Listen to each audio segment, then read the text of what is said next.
Já não há mais condenação para os que estão em Cristo. Agora, pois, já nenhuma condenação há para os que estão em Cristo Jesus. Romanos 8, 1. Este capítulo 8 de Romanos é considerado a grande declaração de liberdade do cristão. A maior ênfase deste contexto é a ação do Espírito Santo em nossas vidas. É com tristeza que observamos uma interpretação errônea deste texto, que tem levado muitos a cometerem toda sorte de torpeza e se estribarem na pretensa liberdade dos filhos de Deus. A grande diferença aqui é para onde temos nos inclinado, se para a carne ou para o espírito. Note que estamos falando de liberdade no espírito e não do espírito humano. Somos livres, sim, para fazer a vontade do Pai Celestial. Não estamos dizendo com isso que o cristão é impecável, muito pelo contrário. A própria Bíblia está repleta de servos de Deus que pecaram feio, mas constrangidos se arrependeram e voltaram para o Pai em legítimo quebrantamento. E por que um legítimo cristão se constrange ante o pecado? Porque tem o Espírito Santo em seu coração, recebido pelo novo nascimento. É o Espírito de Deus que convence da justiça, do juízo e do pecado. Para entender a liberdade apregoada por Paulo aqui, leamos todo o capítulo. O texto todo nos traz 4 afirmações inegociáveis. Nenhuma condenação há, estamos debaixo da jurisdição de uma nova lei.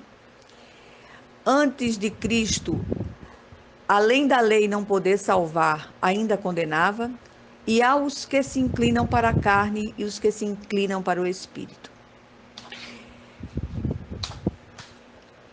Note que o texto não diz nenhum erro, nenhum fracasso, nenhum pecado. Muitos servos de Deus erram, fracassam e pecam, mas ainda assim não são condenados, embora recebam na carne as consequências de suas atitudes pecaminosas. O erro, o fracasso ou pecado na vida do cristão é algo puramente acidental. Ele não vive na prática do pecado deliberadamente. O falso cristão, no entanto, apesar de ter uma capa exterior de piedade, vive na prática do pecado. O que ele faz em oculto, o só referir é vergonha.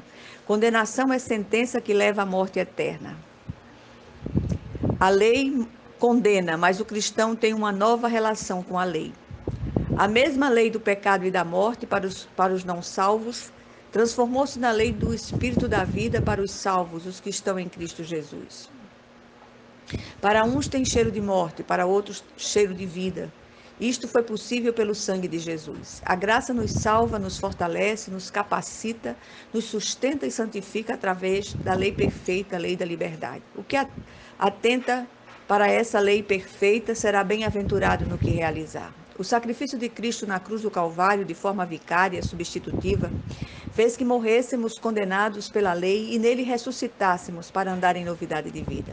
Só através da nova vida em Cristo fomos capacitados a obedecer os preceitos de Deus de forma suave.